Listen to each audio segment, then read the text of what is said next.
It's the Craggy Rugby podcast. It's the Leinster game in October 2022. I'm in the green room in Murty Rabbits, and the room's gone a bit quiet because they've actually just put the Munster game on the television, so everyone just stopped talking and started watching the game from last week. But this week I've got Sinead and Fiona with me, who are going to tell me what they think about our chances against the men in blue. Fiona. Well, I think we have a good chance, mainly because of the new pitch.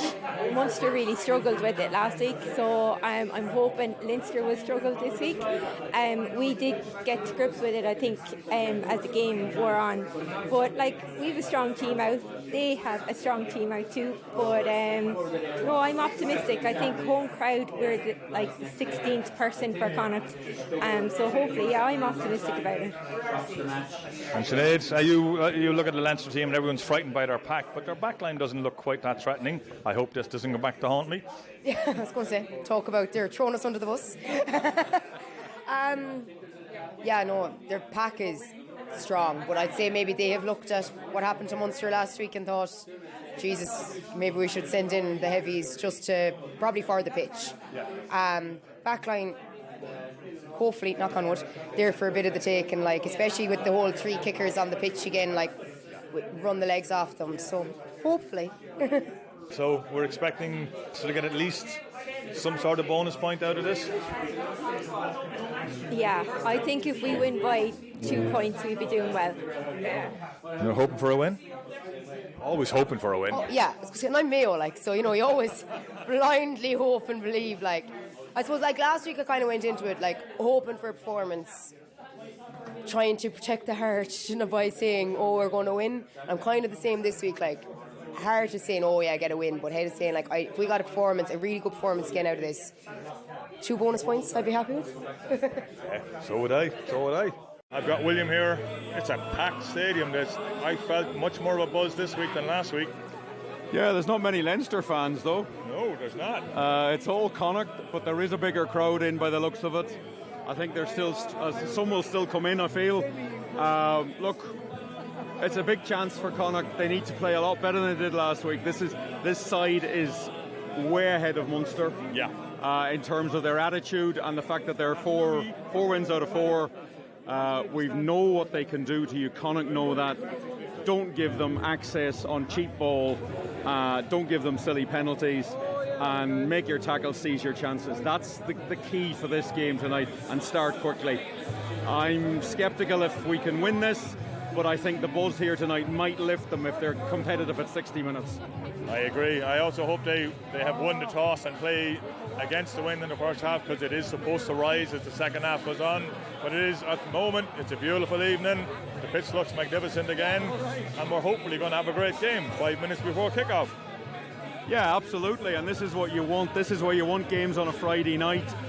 This is the best atmosphere you get here. We have another one next week. It's a different level of game against the Scarlets, but Friday Night Lights works here. There's no question.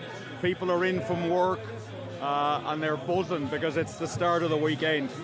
Yeah, and we've got a much better sound system here. It's got a bit of bass in it, so we're not being blasted out of it by the sound. Thankfully, Connacht have done something good there as well. Right, we'll talk again on 20 minutes. 20 minutes gone, it's been all Leinster. William, they lead 7-0. Yeah, one-way traffic, really. Connacht just not accurate enough and a bit slow, to be honest with you. Leinster are a lot of spare players on the move all the time. They seem to have a lot more options. Connacht have stolen a few lineouts and have got involved, but the chance they had when they got into the 22, they were very, very inaccurate and too slow. They got to speed their game up when they're in there. High tackle penalty now for Leinster, so an opportunity for them to, I don't know what they're going to do, but Connacht are hanging on a bit here.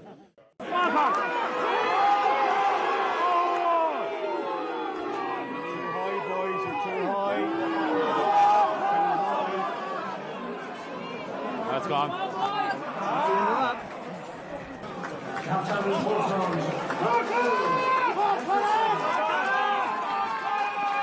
Connacht 0, Leinster 7. This is an intense game of rugby. Yeah, it's a proper interpro now. The wind's blowing, the rain is coming down. Interesting, Leo Cullen was adamant at his press conference on Monday that that's the weather we were going to get. It didn't look like that for most of today, but it has changed it a bit. Connacht are not accurate enough. They've spurned a couple of chances. They were trying 2 drive-in mauls there. They weren't low enough, and Leinster pretty easily held them out. Giving away a lot of penalties, Leinster. I suspect they will be told to up it. They'll have the wind in the second half. You'd have to feel that Connacht really needed to be level at least, considering how much possession and position they had. But it's one of those games, a mistake could settle this either way. It's all in. It's not very high quality, and we'll see what happens second half. Okay, William, we're on 62 minutes, William. Crowd are going mad. It's still 7-0 to Leinster, and Connacht have a 5-metre line out. Yeah, they've had a few chances in the second half. Again, just not quite clinical enough. Leinster's defence very impressive. Van der Flier leading it. You feel they've got to turn one of these right now. Okay, William, and that's a pretty disappointing finish. Connacht had a penalty to get down in the corner, and Jack kicked it dead, unfortunately, and Leinster win 10-0. We don't get a bonus point yet again. Yeah, it was a better effort. It was a decent effort, but they weren't clinical enough. And I don't think they really asked Leinster very much. Leinster's defence always looked very calm, apart from that one opportunity in the first half and a 4-on-2 overlap, and unfortunately we didn't get the pass made. A couple of other small errors. I don't know. It's hard to know what to make of that game. I thought it was a dreadful game of rugby. It was an error-strewn mess, really. And there was very little constructive rugby in it. But I suppose Leinster are good at this. They win most of their games. They're 5-0 now, and we're 1-4. And that's just the difference. They've ground out a win here. They won't care. They've got 4 points, and they march on. But that, I think it was disappointing. Some good efforts. Paul Boyle had a huge game. Finlay Bealham had a very big game again. But it's kind of back to the drawing board. They have to learn how to seize the chances. And yeah, but you're not going to come against a defence like that probably for the rest of the season. The question is, will they be able to bring the level of intensity they brought tonight against teams that don't have that level of defence? Yeah, that's going to be the challenge for them, because if they don't start winning games soon, this season's over. We're 5 games in now. There's 2 games left in this run, and I don't know. There's something still not quite right about the back line when it's attacking, and let's see if we can get ready for now. There's no need for that booing in the Clan stand. I know Frank mightn't have had his greatest game. I'm not going to judge it. I actually think he had an excellent game. He was an interpro. He let it flow. Both sides got away with stuff. We got lots of penalties, which we didn't turn into opportunities. Offside for both sides, crooked throws. It was all full on. Yeah. And I think in an interpro game, if the referee wants to play it that way, you need to fess up to it. Next week is absolutely massive. It certainly is. And let's hope the fan don't boo the ref next week. I hate it. I can't stand it. The game is over. Leave it alone. Anyway, on to next week. Let's hear the post-match press conference. Paul Boyle, trying to make sense of that, because that's an incredible battle, but then you look at Connacht's attack and there must be an awful lot of disappointment in the way that game panned out. Yeah, disappointment in the way the game panned out. I suppose there was no one area, kind of talking straight after the game or thinking straight after the game, there's no one area of our game plan, of our way attack shapes or anything that let us down. It was just individual errors at the wrong times, and particularly coming to the end of the first half when I got held up over the line at one stage. There was a couple of little knock-ons near the line, and there are opportunities you've got to take against a good side. How good are Leinster in disrupting that? How much should we take that in as a factor in why you had 8 visits, 22 and couldn't get a score? Yeah, Leinster are a really good team. They never give up. I suppose the preview we did on them was probably right in the end, and there's no one area of their game that's particular standout that you say, oh, we've got to stop their maul, we've got to stop this. They're just a constant wave of attack and energy, and we fronted up physically to the majority of it. It was just those individual errors that let us down. Yeah, that was something we were picking up. The physicality battle was really even. There's a lot learned from that. I presume that's what you're taking as a positive. Yeah, I suppose you have to take that as a positive in an interpro game like that. physicality is usually never questioned, but particularly tonight I thought it was the boys fronted up really well, and again it was just those individual errors at crucial times inside Leinster's 22 that let us down. It's only a few minutes after the game, and you have to put that as a caveat, but this individual errors is coming up over and over again this season, so like, I mean, how is that affecting your mindset going into it? It's not affecting my mindset as such. I suppose every individual needs to look at areas they can improve on. That's what we spoke about after. Work on those in training. I suppose, yes, the conditions were slippy in the end out there, but that's no excuse either, and we've got to look at ourselves and go into Monday and work on that on an individual basis, because team-wise, like I said, there's nothing really letting us down in any of our shapes or tactics or any of that. It's just those small individual errors that are costing us. There isn't a lot of flow to the attack in the last couple of weeks, partly because the opposition is so strong, but is the new pitch something that you're trying to get used to? Yeah, we've got to get used to it, but again, it was just silly knock-ons or silly turnovers at crucial times, and you can't get huge flow then. Like when we did get flow and we went through phases, I thought we looked quite good, and we really challenged Leinster, because we had a lot of entries into the 22, like you said, and we've got to be decent to get there. It's just, again, those individual errors, and there's no accounting for that sometimes. I suppose when the coach are looking down, there's no accounting for that. There's nothing necessarily they can fix. It's we've got to look at ourselves and go into Monday and do our best to work on that. Andy, just listening to Paul Boyle here chatting to us as well, he's pointing out about individual errors again. I mean, the players know it, you guys know it. That must be so disappointing.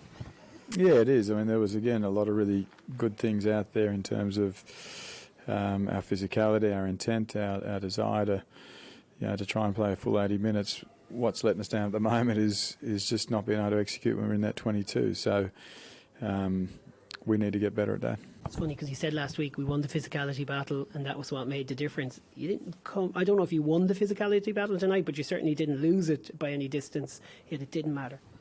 Yeah, you got one of the best teams in Europe here, so you need to win physicality. You need to win accuracy. It's a pretty even contest with the physicality, but we're really proud of our blokes. Thought they were immense out there with their intent and their desire to get bodies in front and to do damage. What we didn't win was the clinical battle, and that's where quality sides like a Leinster, as much as you front up physically, if you don't take your chances, they'll take theirs, and that's what they did tonight. The fluidity wasn't really there tonight. Can you explain, is that just all down to the opposition and the strength that they're bringing in, or is there something missing in terms of what you're trying to do attacking-wise? Well, you've got to give credit to Leinster. I think defensively they're a quality side. I think we'll always be looking at every part of our game, whether it's attack, defence, breakdown, maul, whatever it is. We're always looking at that. Yeah, tonight we didn't seem to have flow in what it was we were, or the chances that we had to nail, and that's what's probably frustrating. A 10-point defeat to Leinster is not something that's going to be a massive blot on the copybook, but this feels a bit different. It's 10-0 and a lot of chances going to Began. Yeah, we don't want to be the footy team that loses 10-0 and says, geez, we're proud of that because it's Leinster. So we're not, we're proud of the effort, but we're not pleased with that result. And the fact, as you say, we left so many chances out there. So I do think, and I do know that our performances are getting better with every game. I thought, that was a better performance again, but it's another loss for us. So we're 1 from 5 at the minute. We've got 2 big games to finish this block, and it's important we get wins there. There's only so much we can judge from outside. We just have the games. You have a whole week of training. How should we judge the next 2 games in terms of performances getting better? Does it have to be results now in the next 2 weeks? Yeah, I think it does. And I think if we bring that intent to our next 2 games and we're more clinical, I think we will get the results. So, that's the collective desire of the group, and that's what we'll be working hard to do. Like, it's a very difficult place to come. Like, there's the crowd influence. Like, they're into everything, aren't they?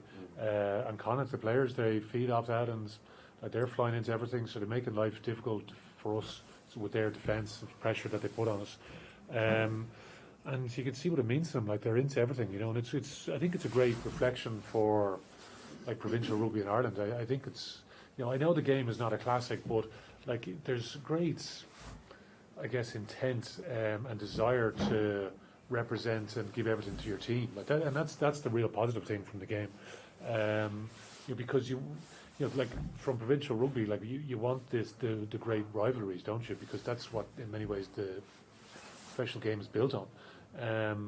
You see it last week with the Munster game here. Obviously, we're playing Munster now next week, and we're in the Aviv, and like there's a certain always like the form book does go out the window a little bit because you've got players that just want to give it everything, and that's why it can be a bit scrappy and air strewn. Obviously, conditions make life very difficult with the way the wind is coming across the ground, really. So there's a ton of lineouts on this side of the field, hard to throw into them, So both teams are struggling to launch decent attacks, which is a little bit pity because both teams are good attacking teams, but neither team really got into any real flow. But it's one of those ones you're kind of like take your 4 points and get back in the bus and off you go again.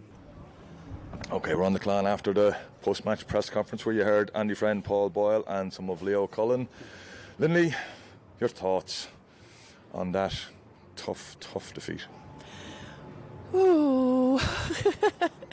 What can I say about it? Look, I would think I was disappointed in the end that they couldn't have at least scored and got a bonus point out of that. I think that's what I was most disappointed with. They had lots of opportunities, and I think it's really, as Andy Friend says, look, they just weren't clinical enough. They had plenty of ball to play with, but they just didn't seem to be able to do a hell of a lot with it for some reason. Now, that said, Leinster's defence was pretty spot on, wasn't it? So, if you take that into consideration, but at the same time, Connacht are at home. And you really would. And I have to say, the crowd was just amazing. I have never seen a crowd in a long time in the sports ground. Quite electric atmosphere it was. I was really impressed with the crowd tonight. But look, it's disappointing. Everyone's disappointed. I'm sure the players are disappointed. It was a tough old night, I think, for everybody. But I'm just more concerned that they didn't actually score 1 point out of it, or at least get a bonus point. And they didn't even attempt to kick a goal, Rob. I'm not sure we can even do stats on the fact that we didn't even attempt a kick at goal. We said that after a while. Like, if you go 4 or 5 times into 22 and don't score, should you start thinking 3-pointers? And Leinster did. Yes, and they missed, but they tried, and they had the. Yeah, I think you're right there. Like, I think there's a respect too, because they obviously respect how strong Leinster are, and we all do. So, we can be disappointed, but can we also be aware that the likes of Van der Flier and Conan and Ryan hitting rucks and turning the ball over and Sheehan and so on and so forth, it's going to make a difference. But yeah, just like my first take is the same as Lindy's, really. I think she summed it up brilliantly. Disappointed. Also, just a little note on how good the atmosphere was. Normally Leinster would have 3-4 times that kind of travelling. They had a low enough travelling support, probably time of year and stuff. It's a huge Connacht support here tonight. Yeah, we were talking in the Clan beforehand, the buzz in the Clan. I haven't felt... Actually, that was a pre-COVID buzz in the Clan, without doubt. But Dave, your thoughts? Should we have even attempted? Because I know Munch was standing in the crowd and he started calling for kicks at goal when we were in our own half, because he was just so frustrated we didn't make any attempts at kicks at goal. But getting points on the board would have been good. Points on the board would have been fantastic. It was 70 minutes where there were no points scored at all. I may have been at a different game to you guys. I thought the atmosphere before the game was dead. I thought it was muted. I thought it was flat. I thought all week there had been very much a downplaying of what happened last week, and we saw what Leinster did on the Saturday, where it just was basketball. And after 3 minutes, Cormac Foley, who I will admit, both myself and Lindy had to look up who is Cormac Foley, and he scores, and you're thinking, oh, this is going to be horrific. And then I can't pinpoint what changed the crowd. I cannot pinpoint one specific thing. It wasn't like last week where it was the scrum penalty. Peter Dooley's penalty. There you go. Okay, thanks, Rob. Something like that. Something, an event sparked the crowd. Maybe it was everybody decided we hate Frank. I don't know. The crowd got into it. Should we have gone for points? Yeah, probably, but it's hindsight. The one we should have probably taken the points is definitely the one that when it's gone 40 minutes down here. Now, we don't know what... I think there's an issue with kicking from the tee. The only person who's kicked well from the tee at this ground so far has been Conor Fitzgerald. Ben Healy last week off the tee, nightmarish. Ross Byrne tonight off the tee, nightmarish. Jack off the tee, nightmarish. I think it may be an issue with kicking. Maybe it's in Jack's head. But Fitz hit a couple of good ones last week. We should have taken the one down there because then we mauled and got pushed into touch. Just a note, technical, sorry to jump in. On that maul, Martin Maloney, Leinster's replacement second row, went down on one knee, got back up and drove it into touch with 2 other players. It's a real technical thing, but Connacht got penalised specifically for that in the lead up to the first try. So, everyone at home who loves bashing referees are going to love what I'm about to say here. But, add that to the missed offside in the lead up to their late score, the 3-pointer, and the missed crooked line out. Key small decisions were missed by Frank Murphy. He's a referee who gets huge amount of criticism online. He's a very good communicator, and he really cares about his refereeing. And I just hate just making referees the centre of attention. But like tonight was a night of tiny decisions that just frustrated me. Connacht made 7, 8, 9 mistakes in the 22. That's why they lost the game, not Frank Murphy. But I think with Frank Murphy, I think it's for his benefit, given that he has played with players that were playing tonight.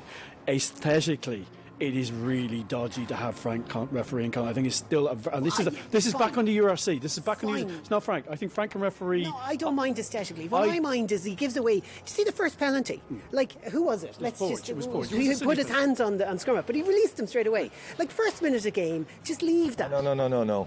Porch took a man out earlier than that. He broke the line. It was a penalty, if that happened. It was a penalty. Oh, that's a penalty. But what he said in the recording that I could hear him is said hands on. Because he put his hands on his shoulders. I'm showing listeners. Right. This is going to work well in the podcast. Put his hands on and then he let off. And like, it's a penalty. He's offside and he's touched the scrum half. Yeah, but he should have penalised him for the earlier incident. That's fine. So. No, look, leave that. Forget that. I'm not going to go back to Frank about our penalties. Our penalties are critical. Their penalties I have a problem with, and I do think that I've said this before and I'll say it again. On offside, if you're going to make the breakdown so complicated with so many possible reasons to give away penalties, then don't ask somebody to turn immediately around, because he's not physically going to be able to say it. It was so obvious to everybody else, but apart from Frank, because Frank is not looking at the offside line. What are the two touch judges doing? And give them more powers to call offside. Take it away from the referee so he can concentrate on the breakdown. Enough on the referee. I agree. Yes. I agree. Yeah, and that's enough on that. And I'm not going to sound because I want to see the game again. But no, it's fair enough. What I'm more worried about is that nobody expected us to win this week. We didn't win this week, but we performed this week. Are we going to do it next week, Lindley? Better do. Better, absolutely. And I think, look, it doesn't, it doesn't look good at the moment, does it? Without a win, it's. Well, we have a win. Well. Just 1 in 4. Well, 1 in 4, but it's not. Wolves got to the final with 1 in 5 last year. Look, but it's not just that. It's putting a performance together and being able, and the performance is being put together. It's just not being converted into points on the board. And I think, sort of just a little bit more clinical in the areas where you're going to score. Take your points. I know it was a tough outing here today to kick points, but. I just think every single point is vital at this stage. And even if they'd taken one of those penalties and got one of them, at least they would have been on the board. Yes. And it might have given them a little bit more momentum. Just on the performance, Alan, you said it, Lindy, you're backing it up. I'm not buying that was a good performance tonight from Connacht. I'm just not buying it. I don't think Leinster played that well. And I think... I don't think Connacht let them play that well. That's fine, but at some point, that's always what people say, but I just think Leinster, a lot of it, they didn't play that well. Their out half was abysmal. Ross Byrne had an awful game. Is he a good player? Yeah, but he had an awful game. They had a rookie scrum half. I don't think their centre partnership was firing. Gary Ringrose was nothing like it was last week. And they have 2 young guys on the wing, and Jimmy O'Brien's brilliant. But and those 2 young guys actually look really good, so I'm not knocking them. But I'm just what a performance. That was, attacking wise, it was horrible. In horrible conditions, because Leinster weren't any better. Leo Cullen, you've heard Leo Cullen say it. Brand new pitch. But you can't, it doesn't matter what pitch it is, when the wind is blowing and the rain is coming down like that. Don't throw the back of the line out there. But then Leinster didn't look any better than we did tonight in attack. That's fine, but I think fluidity with Connacht is lacking. They still haven't found some of those patterns or rhythms that they had. They're looking a bit forced sometimes, I think, with some of their passing. So, yeah, they're not... No one's saying that, they're producing a brilliant performance. They're playing well. What I'm looking at is that the one thing we didn't have last year was a defensive performance like that. They missed 22 tackles. But they only let 1 try in. I know, but they missed 22 tackles. But they only let 1 try in. And if you look at the... But as he says, that says something about Leinster, how poor they were. Yeah, that's what I feel. If they didn't Leinster score. dropped a lot of ball. Can we stop? One, Rob is probably right. It is 22 missed tackles is not good enough. But why are we focusing on how many missed tackles did Leinster make? Quite a few as well. One. Yeah. And that is why I'm glad we stopped couldn't that. do anything. Hold on a minute. We got held up over the line. We were one bad pass. We should have not have been a pass. He should have gone for himself away from getting over. I think Rob. I can understand why Rob is not happy. 22 missed tackles is 22 too many. It's 22, and one of them cost us a try. one move cost us 3 missed tackles, which led to a try. But it was actually better than last week. Yeah, it was better than last week. There have been that is a pack that theoretically can represent Ireland in the November internationals. I know, but they don't play like that all the time. Tyke Furlong was a pale shadow of himself because he's only coming back. I don't care. That's what we face tonight. You can only face what you face tonight. If Tyke Furlong is taken out after 40 minutes, he's taken after 40 minutes. He's taken after 40 minutes. We made them look ordinary. The problem was they made us look more ordinary. That's what I'm worried about. We not in attack. Yeah, but I'm worried about that.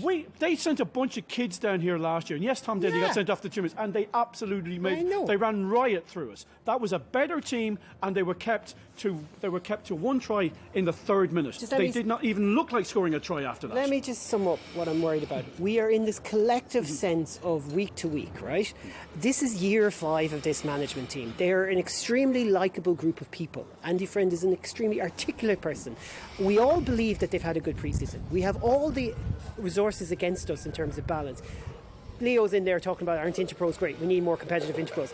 Hi Leo, we're going to need a bit more resources to be as competitive as we need to be, right? But within whatever metrics we set, I asked Andy Friend, our listeners will have heard it, how do we measure you in the next few weeks? Is it results? Yes. I think we can get to 2 wins. If we do, I'll be feeling good. Do I think that solves everything? No. What worries me is last year, year before, and the year before that, every time we came up against those teams at the top tier, Leicester, Bristol, Leinster, when it really matters, we couldn't figure it out. We couldn't make the right decisions on the pitch. We couldn't execute.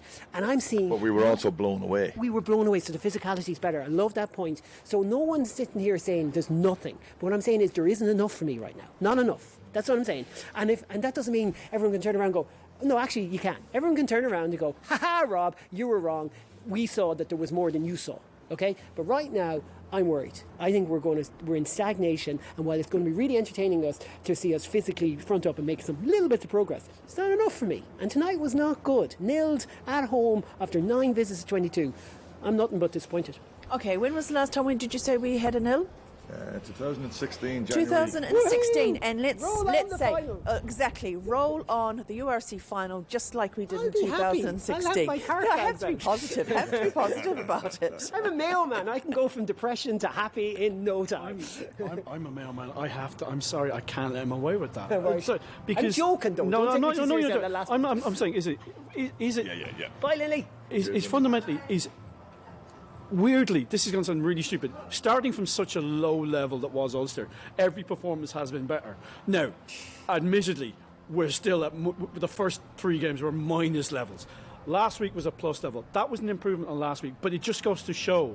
And I'm going to state this now. Was it an improvement on last week? It was an improvement in last week in terms of physicality, because last week was bloody terrible. It was a terrible game of rugby. It was a terrible game of rugby, and also it shows how bad Munster were last weekend. Now, we came up against, as I say, a pack that could play, could theoretically play. It won't, but it could theoretically. And for 70 minutes, we made them look ordinary with the ball. Yes. With the ball. Off the ball, yeah. They were. I mean, you don't run through those guys. Maybe it wasn't the night to do it. We weren't. Maybe we don't have the level of skill with the ball that we saw last week when they conceded 27 points. But last week they also scored 52 as well. Yes. So we kept them to 1 try. We made them take a late penalty because they were nervous. Well, they took 3 penalties. They took 3 penalties, Only and I'm scored one back, of which them. brings me back to my. It must be much more difficult kick off than we think. But I do agree with Rob, and I think this is why I think the rant should have been held over till next week, is if we don't back that up next week, then I think you are right that we are stagnating. Listen, if we go and beat Scarlets next week, No, I'm saying if we don't beat the Scarlets if we beat next them with a bonus point, let no one turn around to me and go, look, we're brilliant. Stop. No, but it's another incremental improvement on the game that was before. It's more a just get case out of and do your will job. we perform next week is the question. Yeah, but we probably will, though. And maybe we But won't. will we? That is the question. But That's where I would agree. If we don't come out and perform next week, then I'd be and worried. it depends on how bad the Scarlets are as well. Like there's only the league. Professional rugby isn't in a good place in general, and we're worried about that. And you guys are talking about matches to watch next No, week. but just let me make this point. Exeter do not have a game. Leicester do not have a game for 3 weeks because of other teams. Let me just make this point. Professional rugby isn't in a good place at the moment. Wasps are in trouble. Worcester are gone, and the Welsh teams aren't great. I'm not really sure the Scottish teams are doing a whole lot at the moment. Well, Edinburgh are good. But the point is this, right, is that there's a certain amount of games where you can really see where we are. And I'll say this, over the Andy Friend era, yes, Leicester away. Do you remember the performance? Jack Carney, we can front up. But I just want more. I'm setting the bar so flipping high here, okay? Because I don't know. I was thinking today, it's 20 years since I covered my first game for Connacht. And that was Donnybrook, Mark McHugh. I mentioned it once. And 20 years ago, I know, but it's just, look, I just looking at this, the talk that's coming out, I'm like, we need, as Connacht supporters, we need to demand a little bit more. The players are demanding it of themselves. So I do want to say, 10-point defeat to Leinster, snap your hands off. Fantastic. Shut them to 1 try after scored 4 tries in every other game. Absolutely brilliant. Physically fronted up against 2 Irish provinces in 2 weeks in a row. Happy days. I'm just saying, I don't feel any of that. I feel low. Well, I'm going to wait till next week. Okay. So for that. Okay, I think it's nice and windy and cold, and it's going to start raining again, so I want to get out of this. Join us Monday. Murty Rabbits, our big old friends who are really looking after us once more. Galway Bay FM event, but Craggy Rugby event as well. And we're going to have great crack there. Tell your friends, sign up for a $5. Here's one reason, sign up for a $5. We have 4 podcasts going out a week at the moment. Unbelievable. Here's another reason. The Dave Hawkshaw interview that William Davis did last week was fantastic. Here's another reason. We just have incredible amounts of audio coming at you, all sorts of angles, big debates like this. Danny will be along during the week to completely disagree with everything I said, and we'll have great crack. Oh God, I've got to disagree with Danny. You do, you do. No, it's hard to disagree with Danny. You played all right. my role. Yeah, we live it there, folks. Loose, cut it loose. Break out, or nothing changes. Sad and confused. Don't wait until